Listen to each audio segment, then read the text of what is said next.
And hello, everyone out there in Twitch land. My name is Ryan, better known as Electric Rancid on the Discord, and I'd like to welcome everyone out there who is watching now and those who will watch later on Twitch or YouTube. And I'd like to welcome you to our first, or at least my actual kind of first GM run of a KULT Divinity Lost game through the Illusion Horror and Con. I'm really happy to be offering Gallery of Souls. Um, the unfortunate souls of this game, I want to once again thank all of you for being here. I don't know what kind of shenanigans we're going to get into tonight, but should be a fun time. And for those who are joining kind of midstream or kind of later on, always take heed to the content warnings. They showed up at the beginning of the stream. Um, yes, we are a horror focused convention entity, but we always want to remain safe and for everyone to not consume content that might be triggering.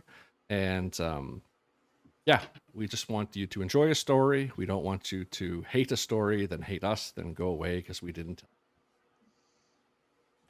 At the end of the day, we just want you to enjoy this. So, without further ado, I'm just going to go around my square here, and we're going to introduce the fantastic players. You might recognize some of them from my previous streams in Call of Cthulhu and One Shot RPG scenarios. But I'd like to welcome back on my bottom right hand side, if I'm doing directions correctly, and welcome back Phzoul or Dave, who will be playing Fred tonight. Welcome back, Dave. Thanks, Ryan. I have but one goal in this campaign. It is the same goal, or this adventure, and the same goal I had in the last one, which is for my character to survive. So I'm playing Fred Hayden. He's a bit of a gambler, wise guy, fixer. If there's a problem that needs to be taken care of, he takes care of it. The thing that keeps him grounded, though, is his 3-year-old daughter, Joan. So let's see Fred to the end, Ryan. Let's see him to the end. I will try. I will try. Okay, Dave's been in many of my scenarios, and his characters, they never it never ends well for them. But hopefully, with this one, it'll be a little better.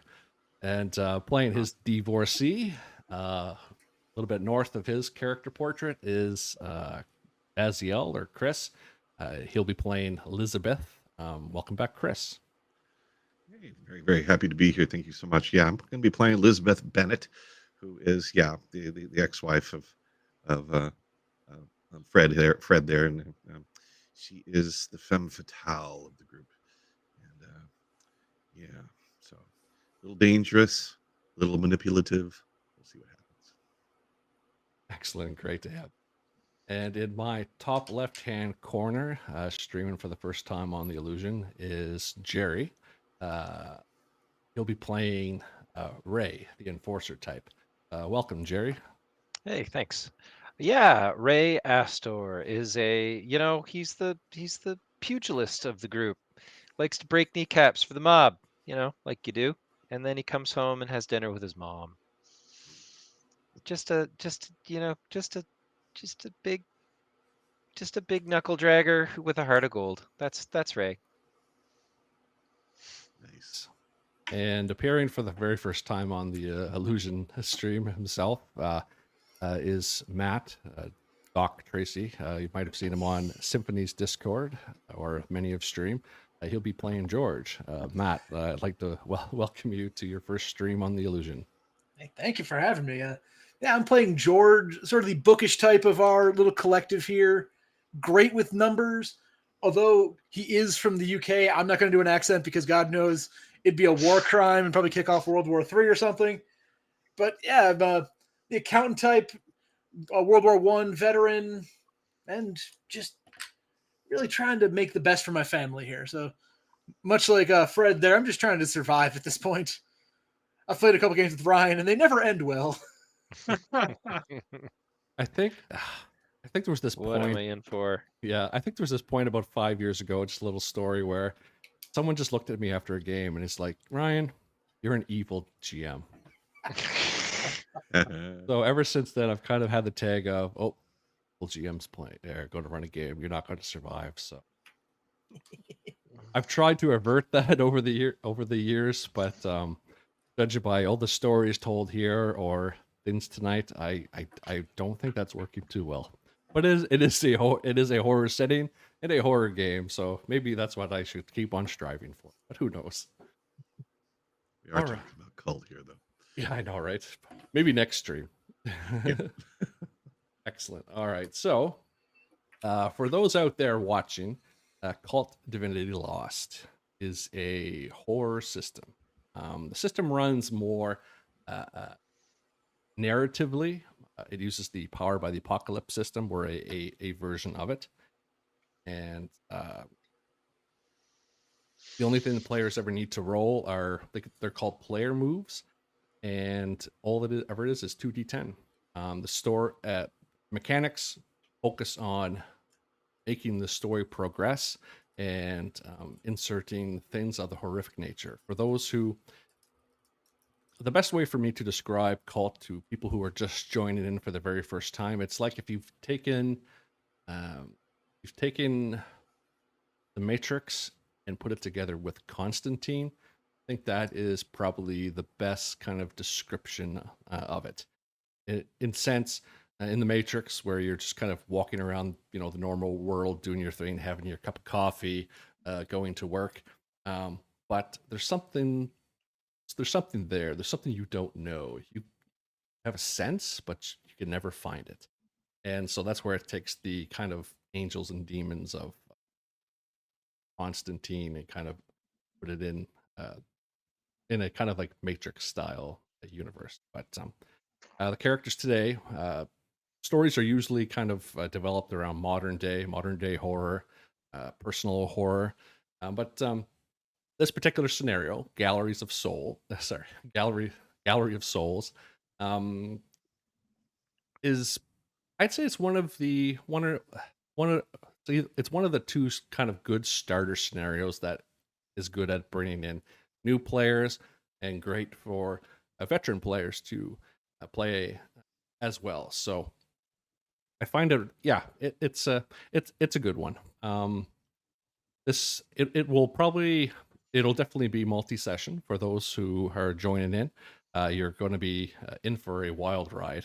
I've run this multiple times before, and it's always turns out different. But it's a fun time getting there, and yeah, I'm happy I'm running this with you folks, and we'll see where we go from there. This particular story takes place in the early 1950s.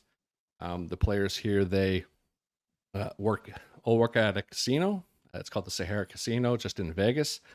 The casino boss, his name is Emmanuel Pickett, and they had an unfortunate plan go not so well. The four of them decided to, let's get out of here. This casino makes a lot of money.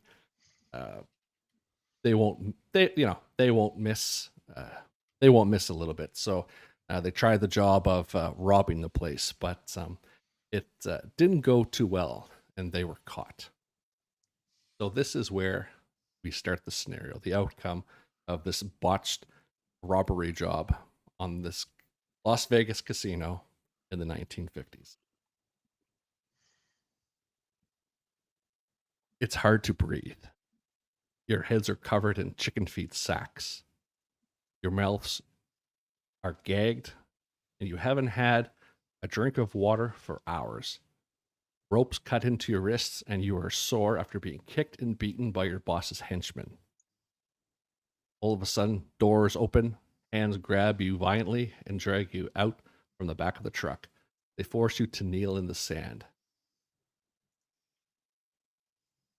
This is the place where mob takes you to die. You all know this. It is the year 1951 in the wilds outside Las Vegas. Life is cheap, and few will weep over your demise. Perhaps your deaths will be a warning to other kind of lowlifes that try to trick the mob. You must hope that it'll be quick. This is a place where bodies are buried in shallow graves. Scorpions, vultures, coyotes, and foul things of desert will strip the flesh from your bones. You know why you are here. You are greedy and got caught. Mr. Pickett, your employer, must have found out that you were skimming money from the casino. You hear a car approaching, doors open, closing, footsteps approaching, the bags are pulled from your heads, and you are blinded by the morning sun. Then you see him, Mr. Pickett, skeleton of a man, thin and menacing, dressed in a perfect striped suit with a black hat and sunglasses. His goons stand next to him with Tommy guns in their hands, ready to mow you down. He speaks, and his voice is dry as sandpaper. You have all betrayed me, and you deserve nothing more than a bullet. But you know, I hate wasting resources that have, some potential. Tell you what, I'll give you a chance to redeem yourself. I'm a nice guy. There's this painter in Los Angeles named Christian Stalker. I want you to bring him to me. He has a remarkable talent. Some would say that is not the gift of this world, and they are right. I've arranged a meeting with him, and you will go as my representatives. Or you can take the bullet, completely up to you. Try to escape or betray me again, and I will not only find you, but those that you love and pay the price while you watch. Remember that the people you care about are in my hands. I don't want to punish them for your wrongdoings, but if you fail me, what it is. Meet up with Mr. Starker and bring him to me. He might resist, or there might be other people looking for him. You might see or experience, some strange things. None of this is of any consequence. Do not return without him. He must be alive. He looks over to one of his henchmen who pulls a letter from his coat pocket and puts it on the ground a few feet away from you. On top of it, to weigh it down, he places a folding knife. The address and time of the arranged meet is there. Mr. Pickett nods a perfunctory farewell. He and his men get back into their cars, start their engines, and drive away, leaving a trail of dust. One car is left behind for you. It's your car, Ray. What do you do? What do you do as you're all in the middle of the desert, hot as hell, tied up? Breathe for the first time, just like, oh my god, oh my god, I just can't fall for. Liz, Liza, are you okay? I think so. Yeah, but can you untie my wrists? Oh, Jesus, John, she's almost an orphan. I'll get up and. Don't be so dramatic. What do We're you not mean there I'm yet. so dramatic? He's not there yet. We were this Smart. close to eating a Tommy gun. I'm gonna get out of my. I'm gonna try and get out of my bonds. I have something called an ace up my sleeve. It's a skill. Yeah, sure. Allows me to get out of tight spots. Should I make a roll on that? Yeah, if you'd like to. Give me for rolling in KULT, each one of these characters has advantages, and Fred in particular, since he's a fixer, has one of three. One of them is called Ace Up the Sleeve. So for you to roll this, roll 2d10 and add your coolness stat, please. Okay. I'm using real dice. Is that okay? Yeah, that's completely fine. Okay. So I got a 12. It says get one edge, and I spend it at any time during the scene. So I'm actually I have one of the edges is a small concealed kind of stiletto or knife. So I'll go down. I'll have it somewhere that they missed. I'll pull it out, cut my bonds, and then go over and I guess the first person who I would free would be Liza. All right, there you go. There you are. Resourceful as usual, Fred. Thank you. Who here? Which one of us came up with the idea to rob him? Wasn't me. I'm Completely up guessing to- it's George because he's the smart money guy. Go over and kick him in the stomach. Oh, You son of a, you dirty son of a bitch! You I almost got us thought killed. I thought this whole thing was your idea, Fred. He goes, no you matter shut your whose mouth. idea it is, we're pinched, man. We got to fix this. I'll cut him loose. Yeah, yeah. You're right. You're right. We got to keep our cool. All right. I take out one of my smokes and I light it. Oh, Ray, dear, please give me one of those, will you? Please. Ryan, is Oh, I doing yeah, that? Shall I I'll roll gi- my disadvantage? I'll give Liza smoke and light it for her. Yeah. So when Fred comes over and gives oh, great roll. When Fred goes over and gives George a swift kick in the gut, Fred, you just Easy, notice that take it easy. Fred or that George just kind of goes. "Ugh." And what did you roll, George? With the loss of 1 due to the uneasy stability, that's a 7. Okay. From that we're gonna keep we kind of keep the disguise of Yeah, yeah. cult characters for people who are watching and have never seen this before. Each one of these characters has a disadvantage, and along the way, you'll see it kind of come out as the players kind of role play their characters. So, in George's case, from Fred's view, you'll take 2 ticks, George, Ooh. and how is this represented? As you kick George, and he just starts coughing a lot more than you would expect. Looks like the wind got knocked out of him, but he just keeps coughing kind of hard, pulling at those bonds behind his back of.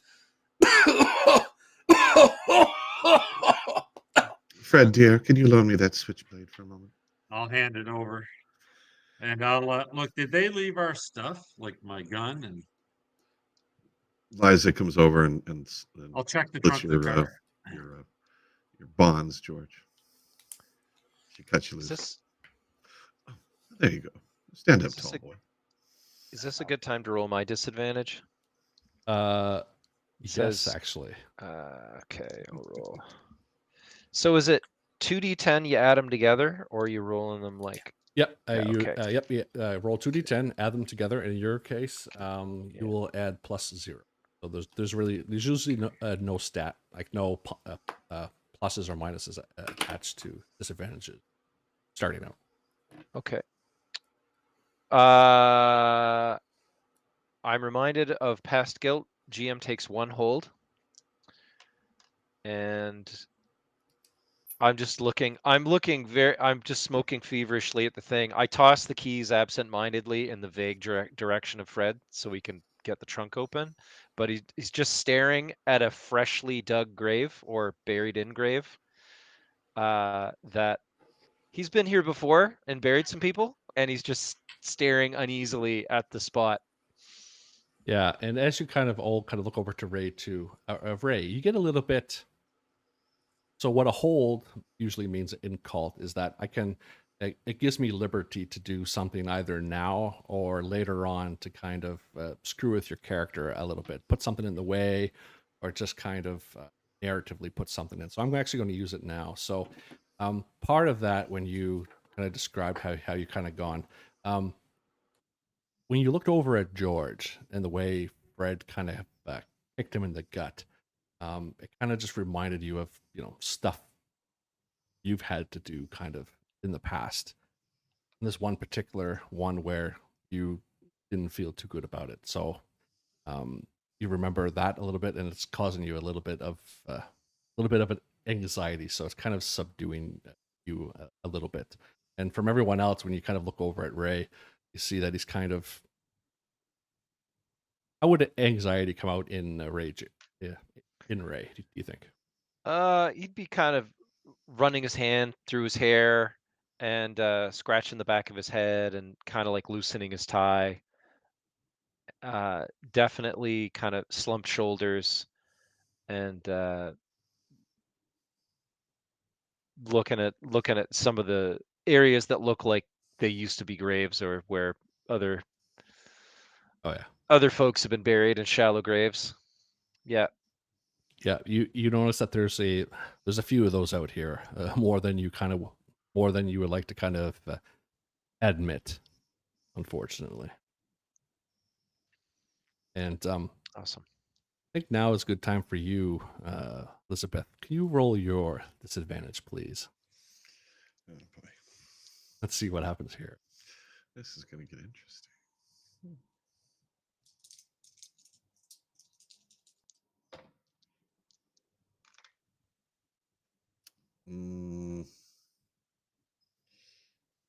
Yeah, that's a 10. Someone becomes desirous of you. You take one hold. Okay. I'll kind of turn that into kind of use that hold now and kind of just I'll change it just a little bit. You look over at you had kind of walked over and it kind of said to George, I don't know, there's something about the way he's, all tied up and kind of looking there. I don't know, he looks a little bit special to you now, I guess. I don't know. It's I don't know. It just sparks these thoughts in your brain. You don't want to kind of bring yeah. Well, that's when she walks over to Fred and says, "Fred, can I borrow your switchblade a moment?" She saunters back over to George. Says, "George, you look all beat up. Huh? Shannon's not going to look you looking like this. Here, let me slip those for you. Stand up. I don't know about the rest of you boys, but I am so wishing for a drink, and not water either." Jesus Christ, it's got to be 11 somewhere, doesn't it, Liz? Liz, what is it? Yeah, well, who keeps track of time these days? So I'll open the trunk. Yeah, there's a huge black duffel bag. It has all Zip. it has everything, everything, all the guns Like you've had. wallets and all that stuff. Yes, sir. Hand me my clutch, please. It's right there, the red one. All right, I'm going to. Can I roll my disadvantage? Yes. All right, I can make a roll here. While you're doing that, a hip flask appears in the peripheral vision of Liza. Ray's just holding it out to her.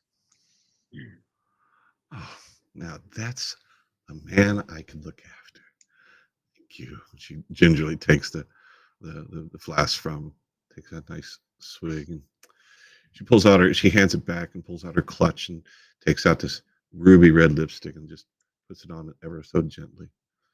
Perfectly. Even though it's dusty, everything else about her is looking terrible, but the lipstick is perfect. You look great, Liz. Oh, I'll tell you, you're the sack on so your head, sweet. look, it was working for you. There's another, what a lovely man. He's so sweet. So, boys, you're going to man up here. We're going to get out of this place. We need to, I don't know about you, but I'm also, a little bit hungry. If a girl needs food. So now we got to meet this artist guy first. I mean, you can grab a burger on the way back or something, but we got to meet this guy. Fred shakes his head, puts his stuff, checks George's wallet. How much cash he got in it? I got enough. Not anymore. I'll take that cash out, son of a bitch. I'll grumble to myself, put it in my pocket. Fred, let's not be too hasty. $37. How much? $37. Oh, $37. Well, you got That's a lot of $37 money at this left. time period. Yeah, I think. it's about $370 in modern currency, according to Yeah. the sheet. So, Oh, nice. I got my as you're silver. as you rob George, I'm gonna go check on Ray. Ray, you good, man? Kind of put a hand on your shoulder. You all right? We got Yeah, Ray kind of like snaps out of it. Yeah, just nicotine withdrawal. I gotta quit these things. They'll kill you. Right. We gotta get to LA, I guess. Did anyone read the letter? Still, What are y'all standing around for? Read the letter. it's there on the ground with the folding knife laying on top as the hot Vegas sun beats down on you. Fred, you're so excited about it. Read it. What? I'll go grab the letter, I'm not the reading man. I'm the wheel man. tear it open, look at it. when, and where? Yeah, so I'm gonna switch screens here. When you pick up the letter, you look at the front, and it's addressed Mr. Samuel Stone, with a address in Las Vegas. But a few of you know that, especially George and Liz, that this Samuel Stone is one of Mr. Pickett's what do they call them, handles or aliases. It's one of the one of the many aliases that he uses, being a kind of mob boss, owner of a casino and stuff like that. Yeah, so it's hasn't been opened yet, there, Fred. As you're kind of taking a look at it, it's full of dirt after kind of laying down sand all over it, and folding knife laying on top. Yeah, just tear it open, kind of unceremoniously, just rip it and take the letter out inside. Okay, so you take out the letter, and you unfold it. One of the peculiar things about it is that there's two drops of I don't know if it's some sort of liquid, if you can see it there, and it's addressed. The letter is written to Mr. Stone, and it's signed by Christian Starker. It says, "Mr. Stone, I now know you see the same things I do. I will leave Los Angeles soon. I've sold off some of my paintings. We can meet, but we need to be careful. I am certain that I am being watched. Meet at the boathouse in Somerset Park, 9 p.m. Thursday, January 18th. There we can talk undisturbed. You can also contact me at my telephone number below, but I would advise you to only use it in extreme emergency." Signed, Christian Starker. What's the date today? The date today is January 18th. Oh, 18th. Okay, so 9 p.m. All right. So, and what time? How much time do we have? It's about 11 a.m. in the morning. Okay. Forgive me. Did you say Winston Starker or Christian? Christian. Christian Starker. Starker. Okay. Yeah. A lot of this doesn't make sense to me, but it don't matter. We got a place, we got a time. That's where we go. We're gonna grab the guy. I'll hand the letter to George since he's the smart one. And Doc, just so you know, I intentionally picked you because the relationship is 0. Oh yeah. No, I 100% get. I get it. Don't worry. Everybody else have a relationship with one with. So all right. So I'll be like, all right, well, we gotta get going. I'll throw the keys back to Ray. Question. Nice. For Joan. What do we know? Where is Joan right now? What do we know when we were basically kidnapped and brought out here? Where is she? Well, Mr. Pickett pretty much pays for child support usually, so there's an in-house nanny. All of you, somewhere or another, have a, if you want to stay, they have allotted like hotel rooms or apartments up in the She's back at casino. the Sahara Yeah. Hotel. Okay, got it. Okay. And the nanny is on Pickett's payroll. Exactly. Son of a- All right. Well, let's hurry. I want to make sure Joan's okay. And she walks Yeah, we'll around. stop. We'll stop at a pay. Do it. Yeah, That's- it'd be paid. We'll stop at Well, a that's pay just phone. it. I don't like what Pickett was saying about our loved ones. I wouldn't mind making a couple of phone calls. All right. Then we pick up this Starker guy, and we hold him. We hold him. He's our leverage over Pickett. You think you're gonna have leverage over Pickett just because you have Starker? Fred, I think you're shooting too high again. I think you understand how leverage works here. We pick up Starker. All he does is shoot us and then take Starker. Are you looking for another kick? I'm just saying. I don't want to fuck with Pickett, okay?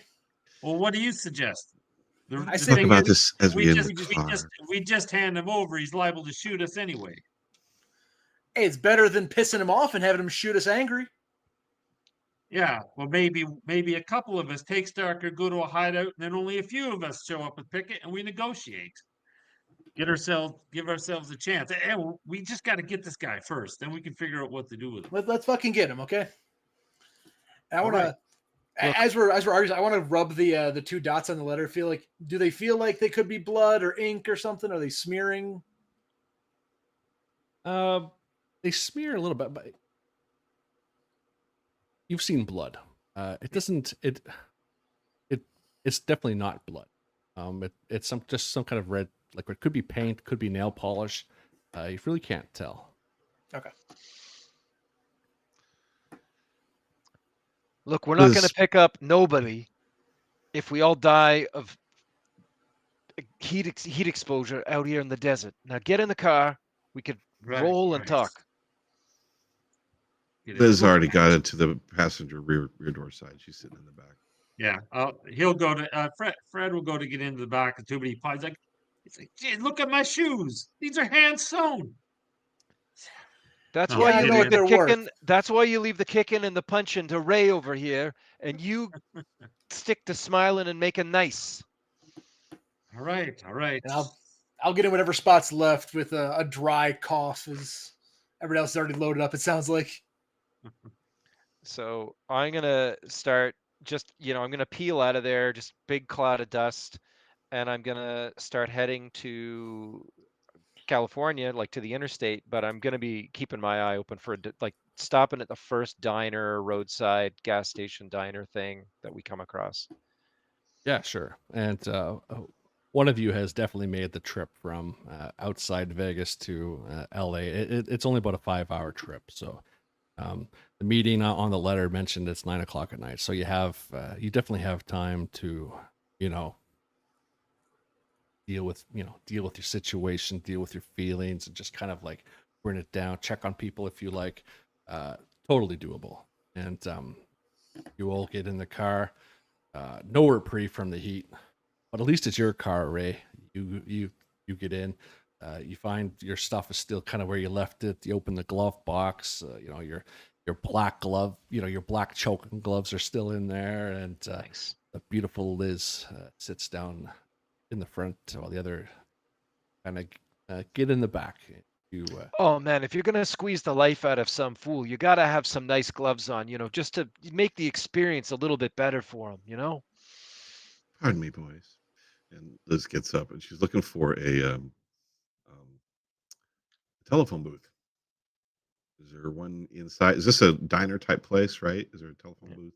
Yeah. It's taken about a good hour of driving on the Canadian here, so I'll say interstate for a highway for the U.S. Right.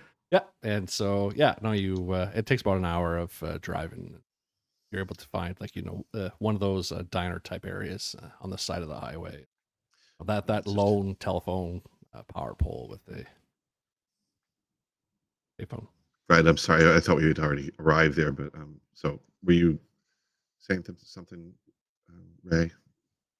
Oh, I was just gonna Or- say if there's just the one. Oh, the plan was to stop at the first, diner that would have a payphone, or maybe more than one payphone. But if there's just the one and she's anxious to find out about Joan, Ray's gonna be standing nearby, trying to look not super anxious as he waits for his turn to call someone. And she walks by and you got a quarter or a dime? Jesus, Liza. Sorry, I can't get that messed up. I'll hand you a quarter. I'm like, Oh, Is it well, George? thank you, Fred. It's been a long time since you actually gave me money. So, and she goes over and into the telephone booth and calls up Sahara Hotel, the room where Joan's at. Yeah, it rings a few times, and your daughter picks up. Joan? Hi, mommy. It's Mom. Are you okay, dear? Yeah, I'm okay. I'm bored. When are you guys coming home? It might be a few days. But we'll be there soon. And, she looks over her shoulder at you, Fred. She's like, "Daddy's here. Would you like to talk to him too?" No, not really. It's Daddy, honey. It's Daddy. What? She doesn't want to talk to me? Um, well, are you eating fine? Are you eating okay? They didn't. They didn't feed Very me. good. I didn't get my snack this morning. The nanny's sick. There's this guy here. Annie's sick. Yeah, There's a guy? yeah, there's this guy standing here. What guy? What guy? He's no fun. What's his name? He won't tell me. Can you put him on the phone? Who? There's Click. a guy there? There's a What's little going bit. on? There's a little bit of a shuffle in here. Click. She looks at the receiver, slams it up. Fred, we have no time to waste. Son of a bitch. She goes back to the booth, sits down, lights up another cigarette. Okay. Keep- Ray's Looking at the Ray's menu. dropping a dime in and dialing his mother. Okay. It rains more than usual, but eventually she picks up. Quiet at the end. Quiet at the end. Hello, Ma. Is that you? Is that you, Ray? Yeah, it's Ray. What's going on over there? Are you doing okay, Ray? You're not in any trouble, are you? No, I'm doing fine. I was just calling to tell you I got this overtime job with the construction. What's going on over there?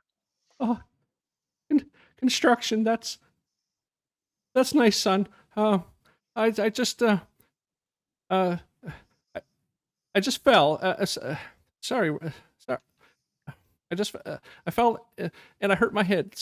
Sorry if I'm not all there. I'm just hurting a bit. Ma, did somebody hurt you? Oh, the weather's. Oh, your sister's in town, Ray. She's supposed to visit today, and you don't have a sister. Okay, Ma. Well, you sit tight, and we're gonna make sure that you and my sister are just doing okay. All right. Yeah. After this overtime, we're gonna be able to get a nice house for you. Okay, in a better neighborhood. Please, right? Yeah, just finish up and please get out of trouble, please. And you hear that just shut the fuck. Click. That's great. Just gonna just hang up the phone and just stare at the phone for a long time. Roll a keep it together, Rape. Yeah.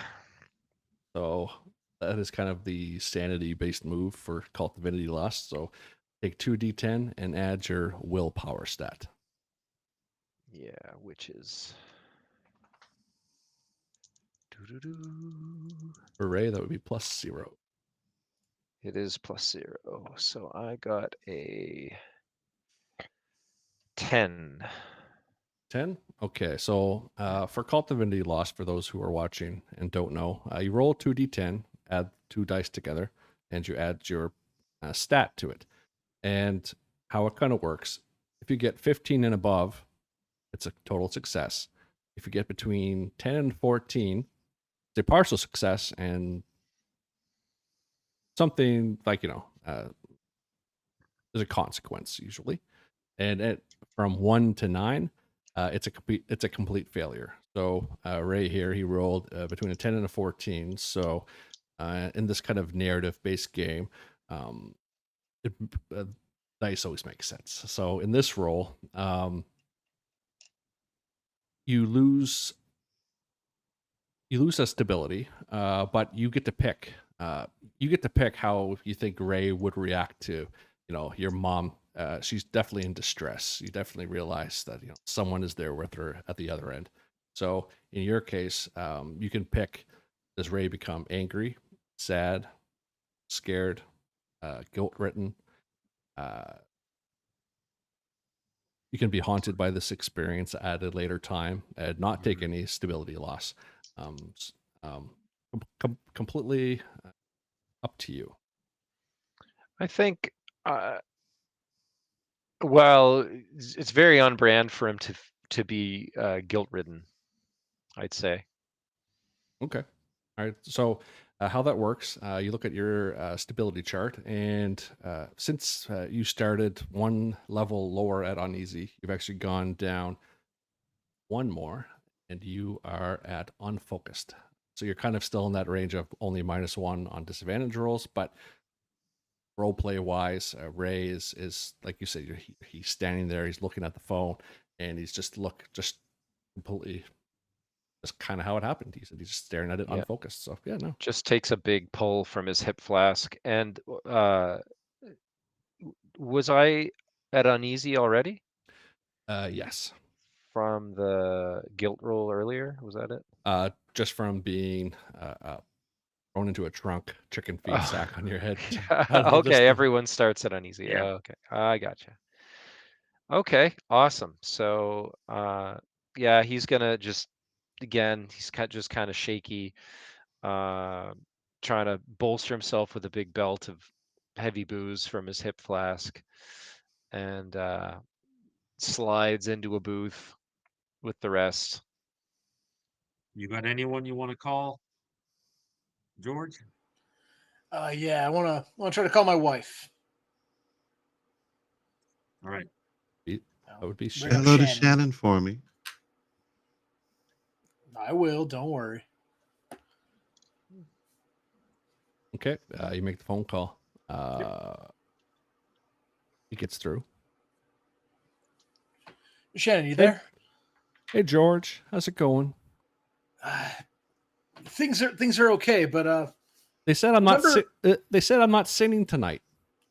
That's I just talked to Pickett, and he said, yeah, you're off for tonight. I'm never off, George. What kind of trouble did you get into this time? Just humor me for 1 second.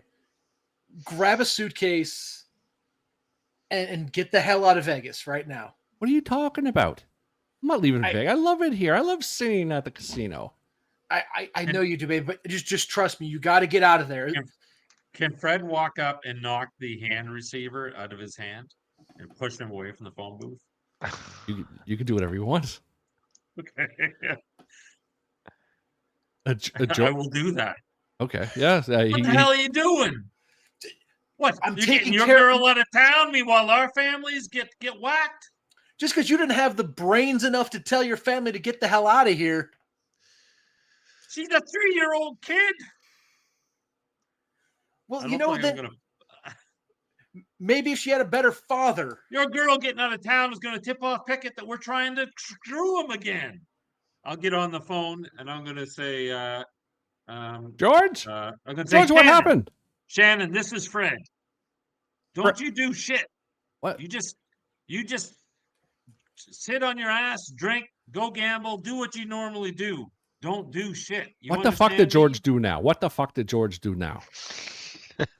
He fucked us, Shannon. He fucked us all. So, fuck you! I didn't fuck you over anything. You just sit tight. My fault is yours. Don't you do shit. You understand? You understand me, Shannon? Yes, Fred. Set George straight, would you? I don't want to tell him I don't want to leave Vegas. I don't want to leave the casino. We have a good life here. He's making money. Right. I'm making money. You do. Listen, it doesn't matter what George did. You know that you're good with Pickett. So you got nothing to worry about. Just enjoy yourself. All right, Fred. I'll try to grab the phone back from Fred, but it looks like he's hanging it up there. Okay, yeah. Man, I just mutter under my Ray just mutters under his breath. I could have sworn this whole thing was Fred's idea.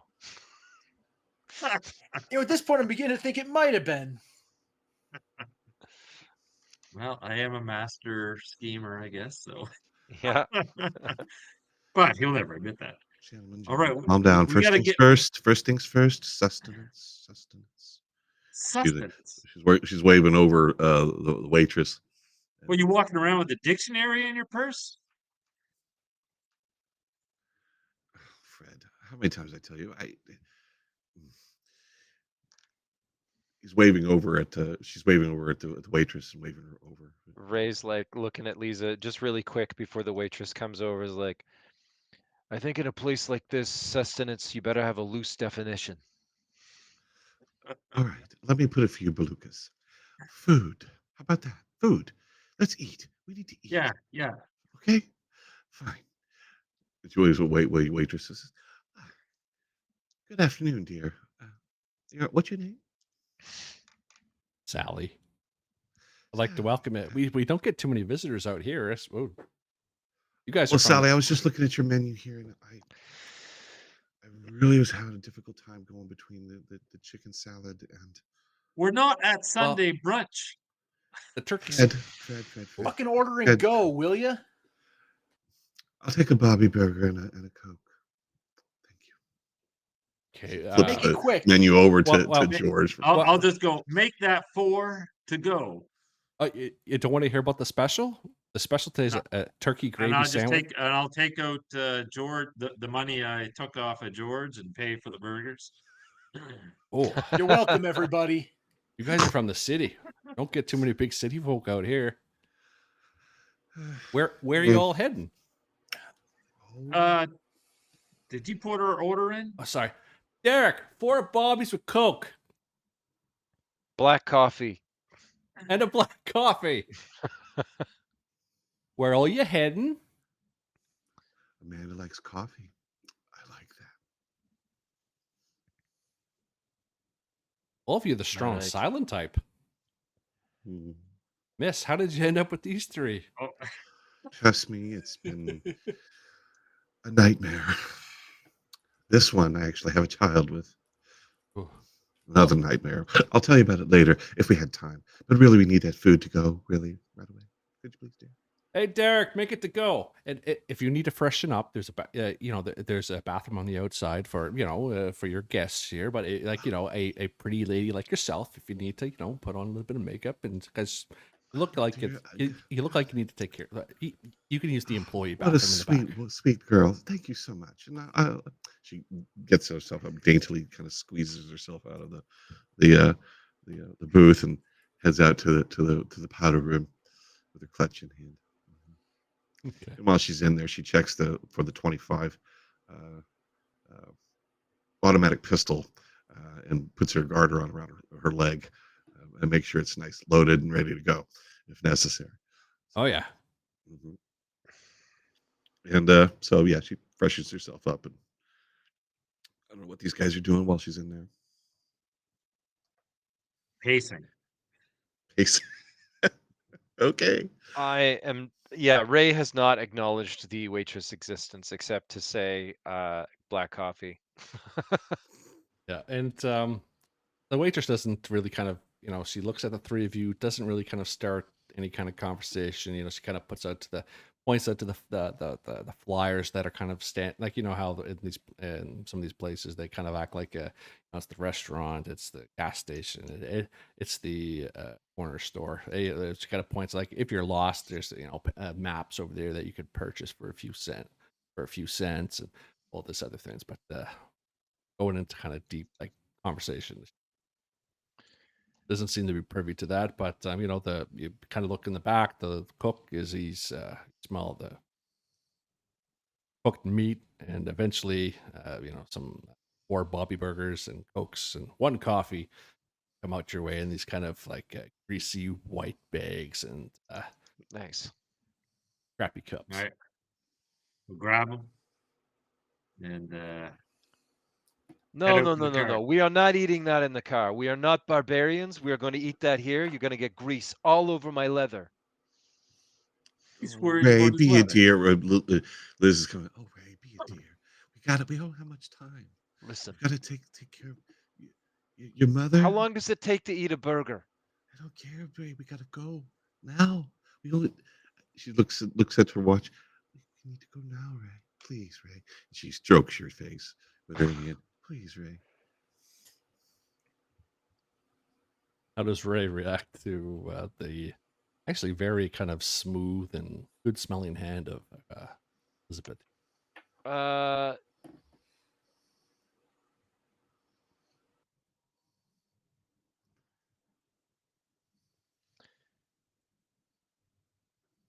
What did the he says, listen, that's all very sweet. We need to sit here and eat the meals. We need to drink some water. We've got a long road ahead of us, and we've got a time to be there. Leaving right now and driving all night and getting there early, what are we going to get from that? We're going to be shot. That's what's going to happen. So sit here, eat your burger. Don't get grease all over my car. And we'll go. All right. 15 minutes. Eat the damn burgers. All right. George's gonna grab his burger out of the bag and walk back to the payphone. Lisa, you don't want to get putts all over your nice clothes. Do you have a change of outfit? I don't think so. Is there a phone book hanging by the payphone? Yes. I'm trying to find this Starker guy, thinking like maybe if we know where he is in case he skips the meeting, trying to think like 3 steps ahead of this guy. Yeah, definitely. Any sign of a Christian Starker or anything like that in the phone book? There is one entry, and there's a phone number that matches the one that you see there, and with C Stalker and Starker. So I always say Stalker, and yeah, there's an address. All right, I'm gonna grab my little notebook and just write down the address. Okay, Good thinking. take those notes. And well, put like them down. writing with one hand, like burger in the other, just Shuffle it eat all and in. move, eat and move. Yeah, definitely. It's not the best tasting kind of thing either, but you kind of go outside. Fred, you're kind of there pacing back and forth. Elizabeth comes out and she's touching Ray in the face. It might have been a little bit comical to you, just to see Ray kind of get all worked up and just kind of do the Ray thing. Shaking my head. He's so sophisticated. He wrote it down on a piece of paper. I usually tear the page right out of the phone book. It must be a British thing. It's called This is going to take about 3 bites of sometime. This is going to take about 3 bites of her burger and get up and walk out to the car. Come on, boys. Eat up. Let's go. All right. I'll go too. Yep. Get in the back. Sure. Definitely. Okay, sounds good. Yeah. Ray So gets behind Fred's the wheel. Fred made sure that he left his hand nice and greasy, and once we get on the road, he's gonna wipe it on the back of the seat. Fred, don't stop. Nice. Shit. Well, Ray's busy driving, and You smell grease, Ray. It's about an peels hour out of there. driving. It's like an hour of driving further in. No, it's in the mind. He's not doing it to be seen. He's just doing it. It's just a kind of a. Just he knows. Oh, that's no problem. But yeah, there's this faint smell of, you smell your clothes and. I guess if It pulls out her perfume and does it. if Elizabeth is in cover the it. back, she would see him do it. I guess. But Yeah, she quickly pulls out the perfume. Nice. All right, yeah. So, the rest of the drive is kind of quiet. The burger is sitting all nice and well. As you're kind of pulling in, as LA, and you see the big kind of Hollywood sign kind of pop up as you're driving in here towards the city of Los Angeles, the city of angels. What's going through your folks' minds as you're kind of driving into this? You're usually here for maybe a little bit of a vacation, maybe a few nights out, but you're not here for rest and relaxation. Here because your some of your family members, parents are, they're in trouble. What's going through your minds as you're kind of pulling into this city?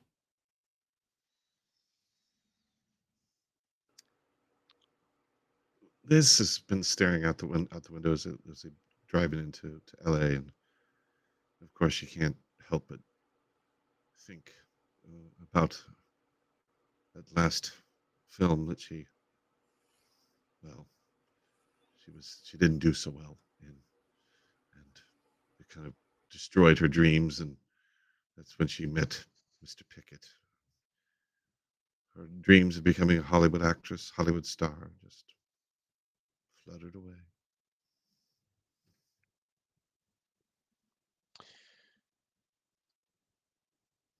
What about you, Fred? Ray's, Oh, sorry, Ray. Go ahead. oh, I was just gonna say as he pulls in, he's driving behind the wheel. He's just thinking about how his decisions in life and how he could have he decided to take the easy road and bust heads for money instead of doing a career in boxing or some other stuff that might have made his mother proud. Instead, he lies to her about what he does, and he hurts people for a living, and that life has caught up to him, and he's just full of regret, but also resolute that he will wade through a river of blood to get his mom safe.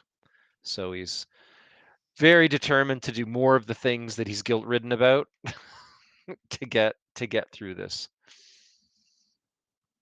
What about you, George? George is going to be sitting there just staring out the window, watching the lights go by, wondering, how could he have fucked up twice in his life this bad? Thinks back to his service in World War II for a second, and how everything he did beforehand was great. Things were looking good, but then somehow something went wrong, and he can't shake this feeling that all of us on this job, the four of us, did nothing wrong, but Pickett just knew somehow. He couldn't have known. We were flawless in what we did. And now his entire family's in the crosshairs, and he doesn't know how, even if he finds a way, he doesn't know how he's going to get out of this. Even if he delivers Starker, he knows there's going to be another hook. He knows Pickett has something that he's not going to let go. But he'll do it anyway. Yeah, and you know that there's, like you said, he always knows, and you yourself notice that there is something different about him. He's always in the know. He always has the right thing to say, or just there's just something strange. You can't put your finger on it, but there's just something about him that, for lack of a better description, just plainly just scares you. You might have had thoughts before about leaving certain points with your family, but your wife is happy, your kids are happy. It is good money, like she had said, but recently something not right about him. Yeah, something. You're even kind of more motivated now to just kind of get the fuck out, because your wife and two kids' life's on the line. And those are two people that I promised I'd never put in danger if I could. We were trying to run this job to get them out of Vegas and just get away from all this. But I don't know. We gotta figure this out somehow and just get the fuck out of here. Yeah, and Fred, you've been shown. Soon. Oh, sorry. Go ahead. No, go ahead. As soon as Fred sees the Hollywood sign, he looks over at Elizabeth, and he's like, "I'm saying to hell with Vegas. I'm coming here. I get some money stashed away. I'll buy into a studio. They're becoming more powerful than the mob. I mean, that's where the money is. There's so much opportunity and money here. Once you get famous, they can't touch you. They can't touch it, Elizabeth. I mean, that's what we'll do, and I'll buy a nice place in Beverly Hills for you and Joan to stay. And Oh, go Fred, ahead. sure. Sounds great. So if I share my plans with Elizabeth, it says I get dramatic hook, I get a stability back. Yeah, sure. Does that count? Okay. Yeah, go ahead. But on the crux of that too, you've talked it up so well that you've got yourself going that it starts your greed again. So Oh, you get one stability back, which I think that brings you back to composed. But yeah. you've talked yourself up. You talk about the big city, the money, the lights. Elizabeth, you're just trying to show it all up. I'd like you to roll. You can please roll your disadvantage one more time after you get that Okay. stability back. Really? Right. Okay. Vicious circle this greed. A 14 right on the cusp. All right, so Ugh. you've talked yourself up so much the black void inside shrieks for more.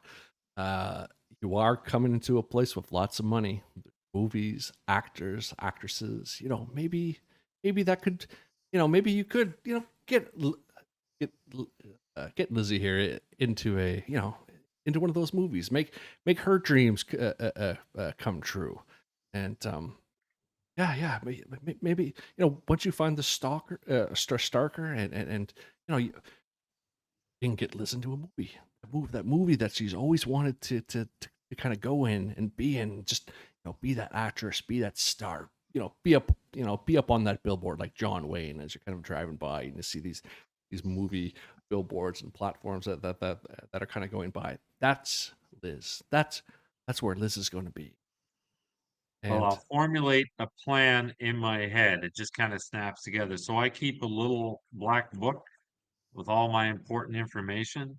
She I'm knows. thinking this guy Starker, if he's got Pickett's attention, he's got to be good. And that means maybe Hollywood studio directors and actors, maybe he's connected. So I'm going to try to find and steal his black book because he's got to have a book of his phone numbers and contacts and stuff.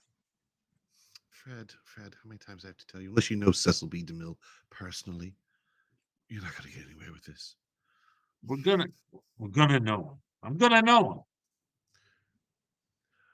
I want to believe you, Fred, but well, times are tough. She just sort of stares off into. She says that. And that's when Always we're good at stating the obvious. She rolls her eyes. and as Ray kind of continues to drive the low hanging clouds, it starts to rain on the car. Rain pelts top of the car, the road, and nice and steady as you kind of drive into the lights. It doesn't. It's not night or anything like that, but it's kind of getting to the late afternoon. But there's enough to kind of just make the mood even just a little bit more somber. But you folks have made it to LA. Right on. Try and find a motel to stop in, just like a roadside motel. Yep. And problem. so the letter, I'm just trying to understand. So the letter was not saying to find him at his house, but to find him at a place that he named but didn't say the address of. It was like a garden or something like that. Yeah, Somerset Park. Yeah, Somerset Park. So that's where we need to figure. Yeah, we're meeting him there tonight, right? At the 9. boathouse. Yeah. Yeah. What time is it now? About when we get in? Yeah, you left around 11. It's about a 5-hour drive. It's probably about. That sucks. So it's probably about around supper time, just after supper, 5 or 6. You found a motel. It's called the City Motel. The eye is kind of burnt out when the neon flickering lights you're able. Do you get a room, or do you are you just looking for a place to Well, park? And, what's our? So I guess we should talk this out. So once we grab them, we heading straight back. Well, of course. Makes sense too. Yes. Grab him, get the hell back. Unless we entertain my idea that we hold Strucker up somewhere and hold him as for ransom or something. You don't understand, Fred. How many times Mr. Pickett is he's I don't know how to explain it. I've seen Smarter things than with that. him. No, it's more than that. I've seen things that didn't make a whole lot of sense.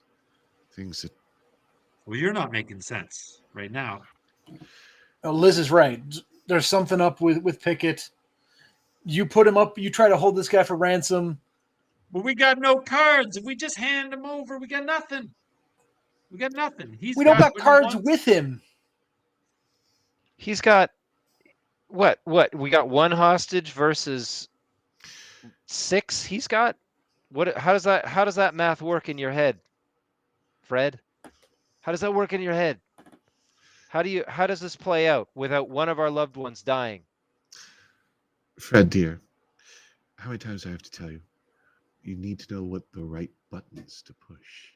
Right now, Manny or Emmanuel, we don't know what buttons to push with him. So we have to play the game, unfortunately.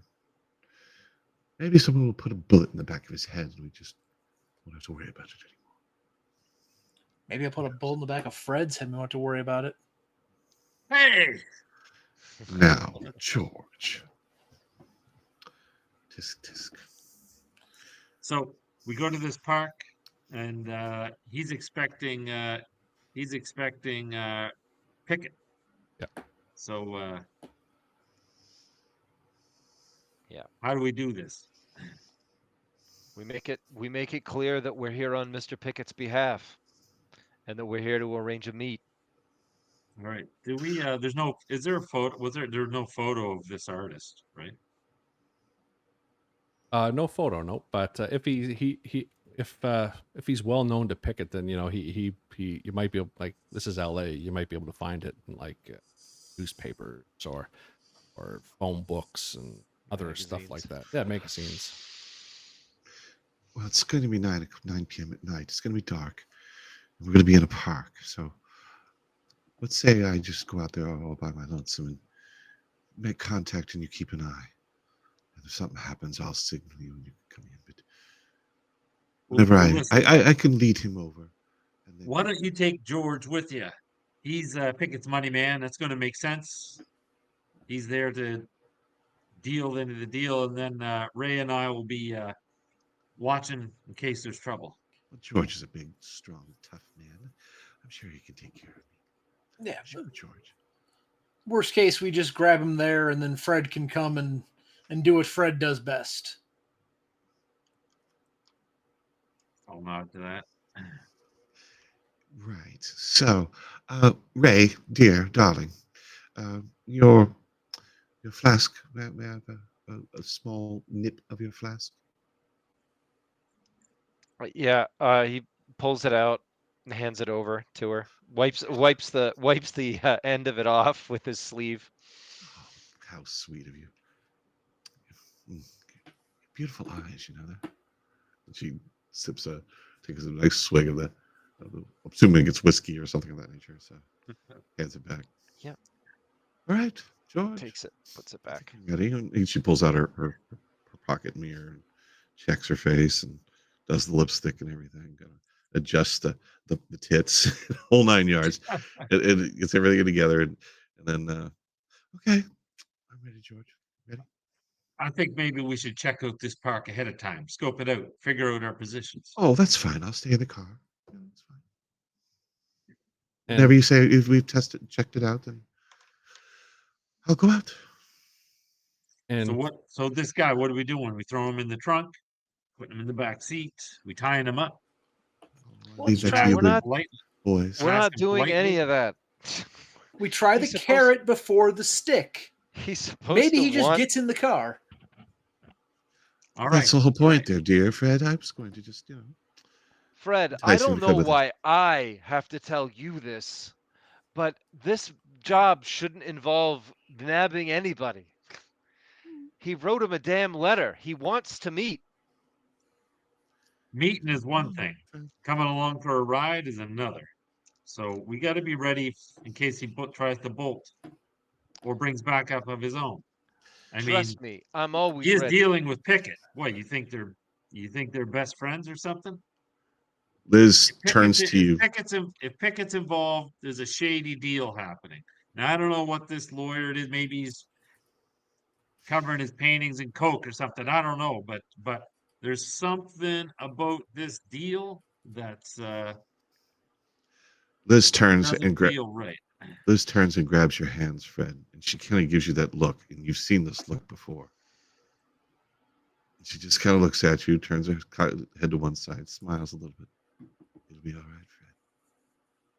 Did you ever ask the question why he's sending us? That don't make sense to me. Because we're Especially expendable. considering We're he was going to expendable to bury him. us. He was going to bury it exactly. Why send?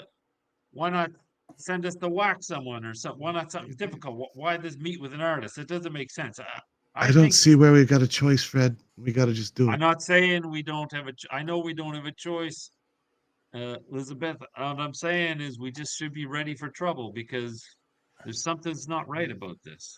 I have my friend here on my thigh, and you know she keeps her 25 automatic on her thigh and her guard. All right.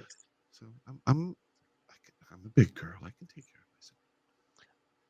While Fred is saying all this, Ray's at the trunk of the car, loading shells into. It's like under the carpet under the back of the trunk. Yep. So you guys haven't seen this yet, but he's loading shells into an automatic shotgun. It's like, did you say? Sorry, I wasn't listening. Did you say something about being ready? See, Fred? She raises her hand. All right. All right. That makes me feel better. Ray What do you- is our artillery, right? You were in the army, right, George? You know about artillery. I do, Yes. but I try to keep it smaller on my person. He'll just hold You out never his know. suit. You can see the shoulder holster with his gun. Okay. We'll call in the artillery. You boys can just jump on in. All right. Let's just go. Let's make sure. Let's make sure we got everything covered here, because boss said Pickett said he wants this guy alive. If we go in there and blow his kneecaps off, how the hell are we going to get him back to Pickett without him dying? Oh, just apply a tourniquet. I learned that once. All right. I Nobody's had a going to partner shoot as a him. nurse once. Yes. Nobody's going to shoot him, but everybody else besides us is fair game. Deal. Deal. Very Okay, good. let's check out this park, figure out exits, entrances, where we park the car, just so we're ready. Okay, and as you've had some time to kind of come down from the excitement or scary moments that kind of happened out in the desert. Ray, this feels very, stuff is, it's going well. You're with your 3 people here. There's no immediate danger. You have all your stuff that makes Ray Ray. Makes you safe, makes you able to take shit if shit comes to you. And everything's just feeling just a little bit too safe, a little bit too like just normal. And yes, yeah, you filled your shotgun. The 3 others are talking about things, but there's just nothing to have your there's no one to punch, there's no one to strangle, there's no one to the array of things you usually do. So at this moment, I'd like you to give me another roll in your disadvantage, please. Sure. You just start thinking about those buried. They don't even have name. No one remembers those people in the dirt. I got a 14. Okay, so I will that you do remember something. What does anything come back to Ray? Like what is that? Does anything come to mind? Any kind of old experience or any kind of why do you get like this? Why do you get worked up when everything's all right?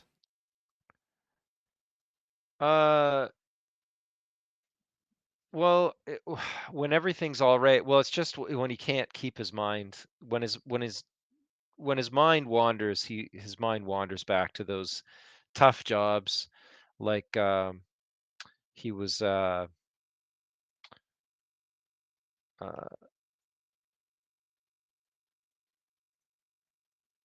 like he's thinking about doing a job, killing a bookie who turned to a different mob boss and was working with different people, kind of like dipping his wick in two wells, kind of thing. And he wanted him to be made an example of. And he's walking out of the apartment just as the guy's kids are coming home from school. And he's passing them in the stairwell. And they're looking at him like they know exactly what he did and where he's what they're about to find in the apartment. So that's kind of like what he's thinking about right now. Well, in that particular moment, you remember that guy's voice plain as day, and I think you hear it from the alleyway across the street as the rain is coming down. Is that him over there? You see him, that same bookie across the street. He's in the alley. It looks like just who it sounds like him. You kind of look over through the rain. Fuck, it is him. He's getting beat. What is he? It's the same guy. He's getting beaten up. Looks like. I'm gonna go. Well, if the guy's getting mugged, I'm gonna go. I don't have to respect any protection shit here. Ray really wants to pound some people. So this is perfect. He's gonna just, without thinking, he's just gonna take a swig from his hip flask and run across the street and just start laying into these guys who are beating this guy up. What the hell did he go? Ray, what the fuck are you doing? Well, that's just Ray being Ray. Well, yeah, that's like George. You kind of look at it, like Ray, like are you just going all kind of fisticuffs, or did you grab one of your guns? What did you do, Ray?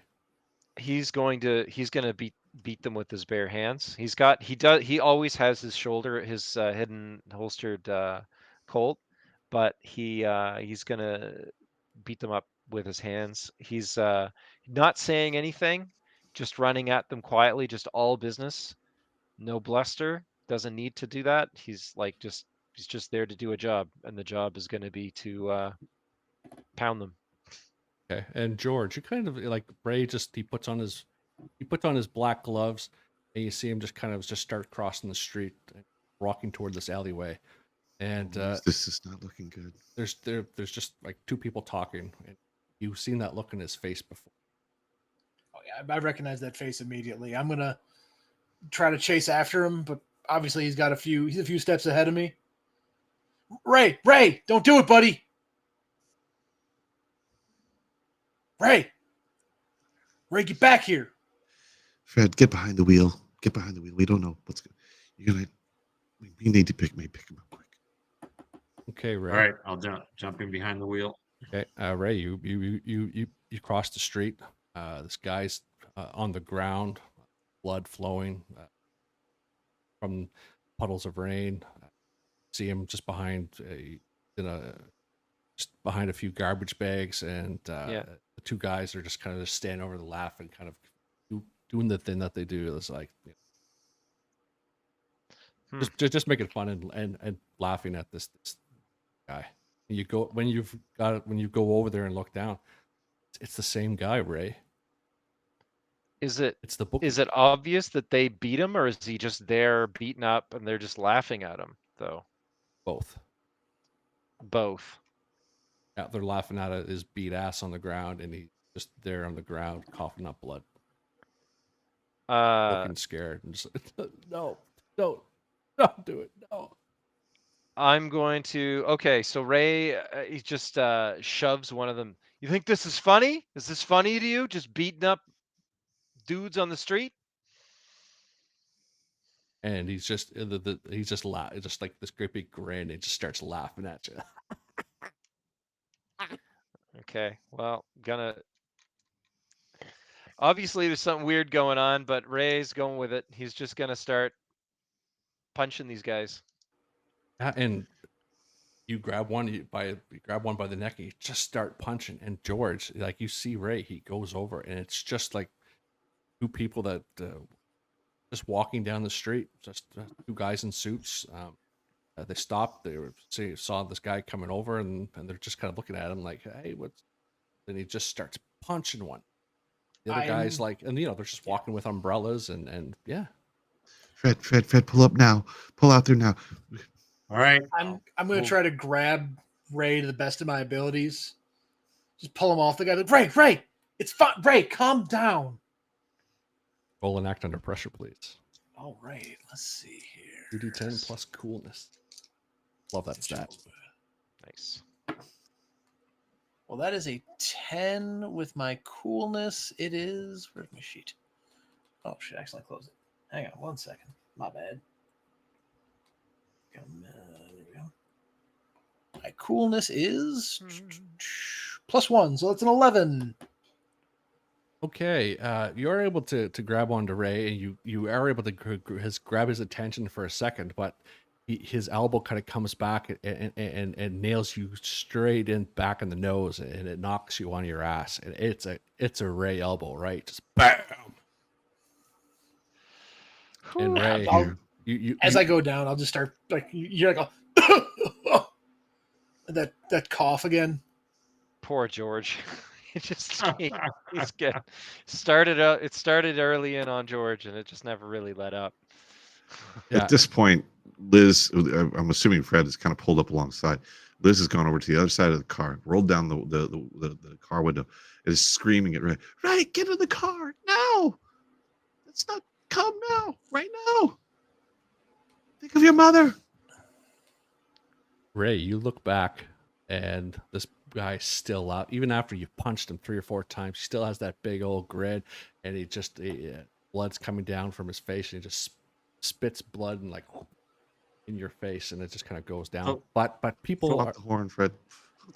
Go ahead, Fred. So what do we see? He's just beating on these two random people. Yeah, they were just walking down the Okay. street in suits. Okay. They have 2 umbrellas. He walks over. He just starts pummeling on one. Okay. Has he lost his mind? Ray, Ray, I think stop I it, man. Ray, your friends are talking to you. Just roll. I would like you to roll a see through the illusion, if you don't mind, because you are kind of you're in a state. That one is 2d10, and you add your soul stat, please. I'm looking for my soul stat. Oh yeah, okay, perfect. +0. That's great. That's a good roll though. I did get a 16. Okay, yeah. This laughing kind of wide grin, just asshole that has just been antagonizing you. You blink, and it's this. Have this guy by. You have your left hand just around his throat, and he's just looks defeated. He's lost a tooth, and you just look at your hand, and he's not the thing that was laughing, and just like you look down to the ground, the bookies, like there's no one there. You're on the sidewalk. There's no alleyway. You're just punching a working man, and his friend staring at you. People are around looking at you. You're not safe anymore, Ray. George is on the ground. Everyone's hollering at you. It's kind of like all that like tunnel kind of like won't. Yeah. Ray is gonna just. There's no point explaining this. He's not gonna say anything. He's just gonna grab him by the collar, sort of straighten it up, just kind of go, clear his throat, grab him up, straighten his collar, kind of grab him, shake him by the shoulders, and then just turn and grab George and get in the car. This is just at the window. Her mouth is agape. She just, as you approach, and what were you? And she backs to the other side of the car and lets you. I guess I don't know if you're gonna get into the passenger front seat or the back seat or what, but Yeah, he'll get in the back. okay. What, the guy owe you money or something? Now we need to leave now. Yeah, Get I'll hit something the like gas. that. George Just in here. hit the gas. I'll hit the gas. All right, the car wheels squeal. Did you guys pick up George, or did George jump in too? Oh Yeah, yeah, yeah, no, George- I'm waiting right. for George to get in. Yeah. Yeah. Poor George just laying in the concrete. It's like, Oh yeah, no, I said I grabbed George. all right. All right, definitely. So don't leave him behind. He's your money guy. Yeah, and George, you once you kind of folks all get in the car, Ray, you throw George in the back. Like I said, you fixed yourself, got kind of all nice, and got back in the car, and you kind of drove away. George, you're having an awful hard time catching your breath. You're soaked, like there's no change of clothes. You feel like shit. Yeah. I'm gonna pull out that tincture of opium and just take a little bit of it, try to ease the cough as best I can. Where do you guys go? Well, we'll drive. So we're going to head to the park. Well, I'll drive around for a bit, and I'll just be like, "Are you okay, Ray? Do I have to worry about you?" Oh, that guy owed me money. All right. Well, that I can understand. Except you didn't take his wallet. You want me to swing around the block, kick him a few more times? How about Nah. we say that we did that and don't do it? No. We have a job to do. All right. All right. Listen. Let's. Everyone's on edge. Let's. I'm gonna look for. You know what? I assume I've been here since I'm enamored of Hollywood. I know my way around. I know the joints that people hang out at. Yeah, definitely. So let's. I'm gonna pull up. We still have like 4 hours, or something. So I'm gonna find like a classy joint, like a restaurant. I'm gonna park the car out front. I'm gonna say, listen, let's get something to eat. Let's pull ourselves together. George, you go into the bathroom, clean up your face. Yeah, that's a We'll good, spend good an idea. hour, have a couple of drinks, have something to eat, Yeah. and we'll go to this park. Ray's gonna go with George to the bathroom and help clean him up. He's also gonna get like a wet cloth and wipe his own face and neck and try and Yeah, well, hyperventilate a little bit. that's the thing. Like Fred did bring you to this nice spot. The guy at the front, he looks at Elizabeth, lets her in. Looks at Fred. Yeah, I guess lets him in. But you two are soaked and bloodied. Listen, He kind of puts give his us- hand up. Sorry, you two can't come in. I'll start rolling out the bills. And I'm like, get us a table at the back. Don't ask any questions. And I'll hold out like a $10 bill. I think this is a good spot for you, Fred, to kind of roll one of your advantages if you'd like. And I'll let you pick either ace up your sleeve or streetwise. Try to talk your way through that. Yeah, so I guess I'll go for let's see, I'm sorry, I'm just reading them there. Okay, I guess streetwise probably makes more sense since it's about acquiring items or services, even though charisma is not necessarily my best skill. You guys shocked? No. Yeah, you're just trying to, All right. Here we go. you're just trying to talk the talk. Oh, that's a 17 total. All right, yeah. He goes. He looks at you, looks at them again, looks back, looks around, see if anyone's looking, and he takes the 10 and does the head nod to the other two. It's like takes the the velvet rope off the thing. Lets you in. Yeah. Good job. Is Yeah. this the type of place that you can show up and if you don't have a dinner jacket, they'll give you one? Yes. Since you rolled so well.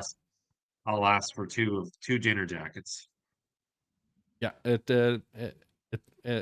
takes the person at the front a few minutes to grab two.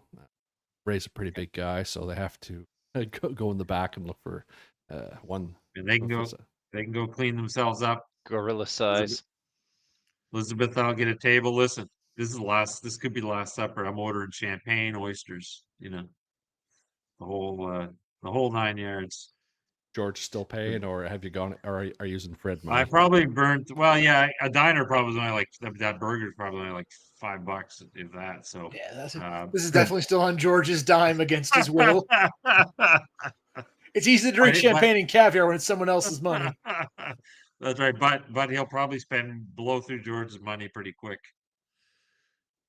Fred, you can't. You've got to be a little more frugal. You can't. Why? This could be the last night. This could be our last night breathing.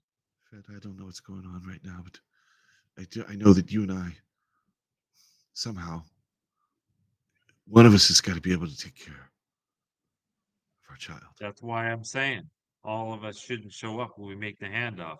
Yeah. Some of us should cut and run, or maybe we don't even show up. Maybe we go right into the. Maybe we go right in and grab Joan and get the hell out. I don't know, but I need a calm moment to get my thoughts together. Well, just don't spend all of our money. I got more than this. Right. Stashed back in Vegas. But Fred, dear, money just flows through your fingers.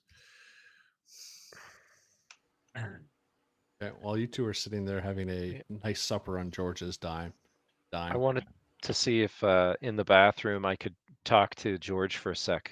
Yeah. I was actually just zooming over there. So you. Cool. I thought you were going to start the next scene. No. So no, Okay. yeah. You two are Awesome. standing there. Thanks. Sorry about that. It's the gentleman's bathroom, right? There's someone standing there that has the towels, looking all nice and things like that. Quaint, like jazzy music playing on Nice.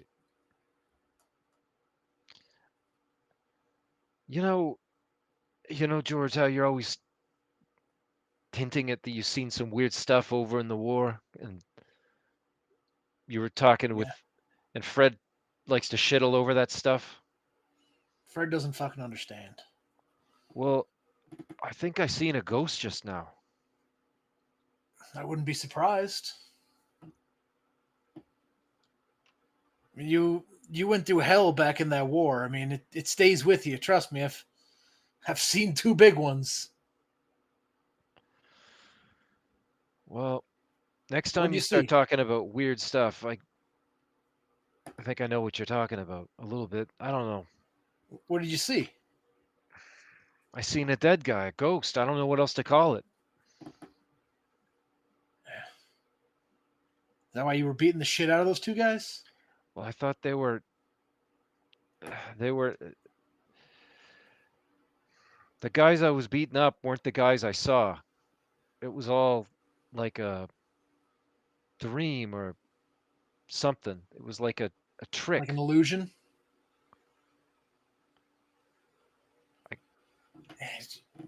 Does that mean seeing things that aren't there? Yeah, Ray, you got to be careful with that shit, man. If you go out and start beating up everybody that looks like somebody else, like I've seen some weird shit, okay? Ray, I'm going to be completely honest with you right now because between you and me, I trust you, Ray. Back in the Great War, I saw something like a veil came off my eyes. And now, I mean, I don't know. I just keep seeing weird shit that's not there. The doctor told me it was shell shock, but no, this ain't it. It's something different. I can see things. I know. Trust me. I know exactly what you're talking about, and you got to be careful because sometimes when you look at that shit, it looks back. So how are you supposed to know what's real then? If you figure that out, let me know because I got no idea. Well, All I know is I've read a few books. I've looked at a few things. Maybe there's some kind of weird occult shit going on, but I don't know what it is. He's got to keep an eye out. If things don't look right, give him a second look, okay? all right. Well, we go to this meeting. Just keep an eye on this guy, okay? So you think this guy we're gonna go see is hooked up in all this shit too? I don't know, but Pickett didn't send his best men for this. He sent us. He sent his suicide squad of people. He knows we're gonna do this, or we're gonna die in the process, or we're gonna die not doing it. I don't know. All right. Well, thanks for the vote of confidence, though. I trust you too, George, for what it's worth. Ray, he's got to. I'll put a hand on his shoulder. We're in this together, okay? We're gonna get through this. We're gonna get out of this. We're gonna get this artist guy to Pickett, and then I'm getting the fuck out of Vegas. I don't know about you, but I'm getting the fuck out of here as soon as we get back. You guys need a towel. Oh,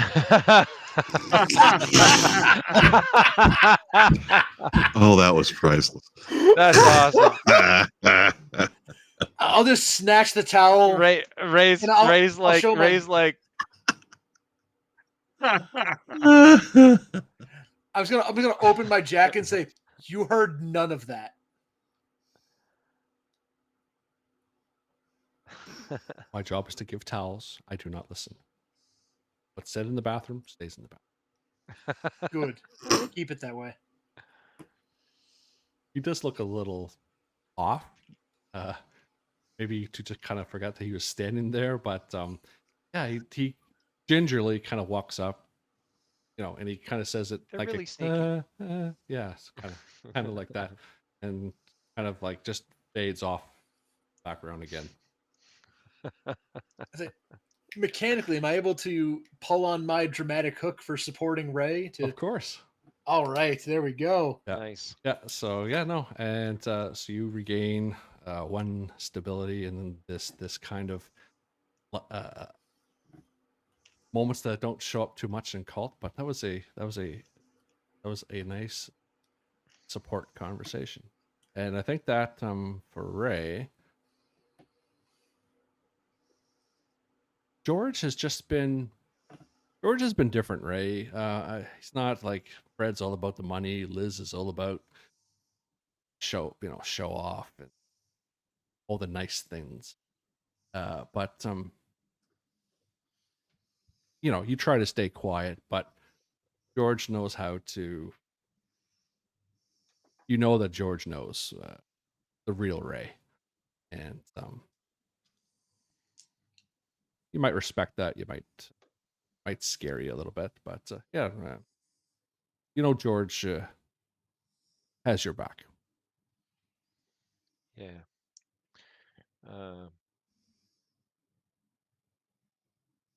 Cool. So I just finished cleaning up. Clears his throat. Kind of checks under his shirt to make sure that his cross is still there after all that talk of the occult. Yeah, it's still there. And does a quick little sign of the cross in the mirror, and then after George is gone, no one's looking, and then he exits and goes to join them at the table. And when you two come back, you see Fred and Elizabeth. Like, there's what's on the table is it looks expensive. Caviar. I suppose I should say you're welcome, I guess. You don't know I took the money. This is a Oh, no, my fortune. wallet's empty. You must have. This must have cost at least $20. Try 30. $30. Oh, sit down, boys. You could almost buy a car for that much. And Live it up while you So, can. oh, go ahead. you pull yourself together, Ray?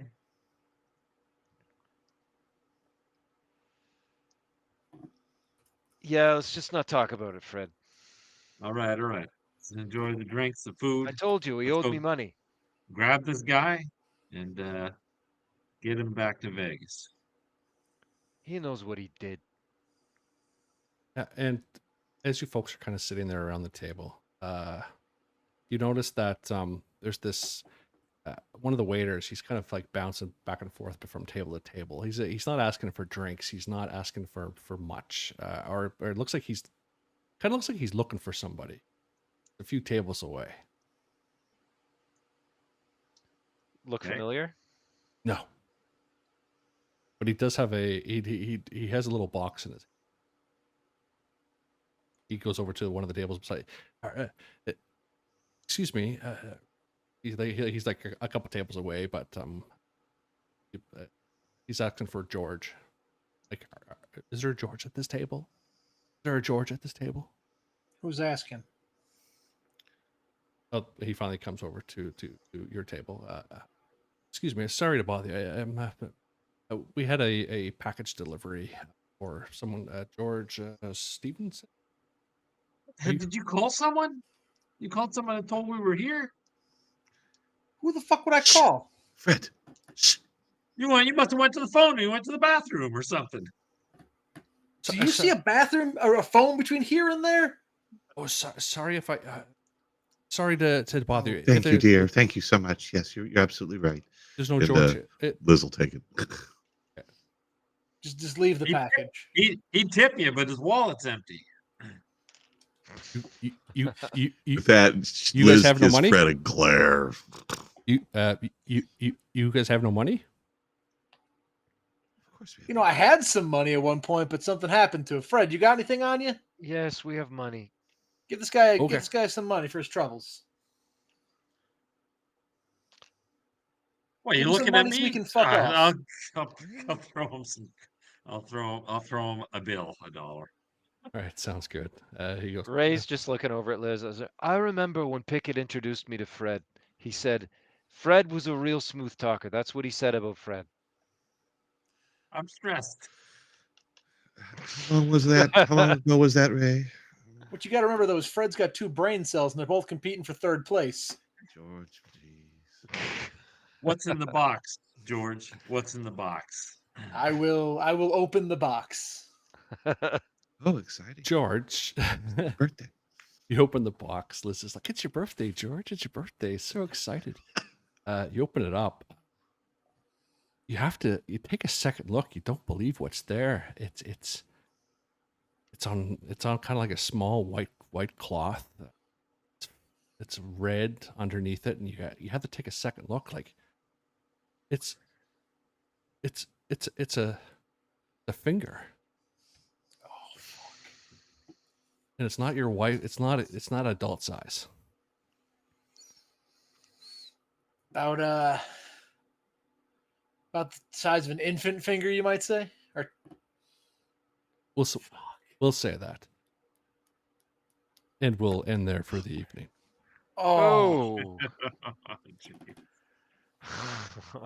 Oh, that's just devious and that's gonna be a fun Oh. keep it together roll as soon as we start the next session. That will Oh, be Sure, a yeah. definite keep it together roll at the beginning of the next session. And with that, I would like to thank Ray, George, Elizabeth, and Fred, played by Jerry, Matt, Chris, and Dave. I'd like to thank you all for joining us tonight. And everyone out there watching, we will keep it together roll. I'm taking notes. Keep us good. Keep us good, people who are watching, and we will see you. We will see you all next time. Thank you for joining.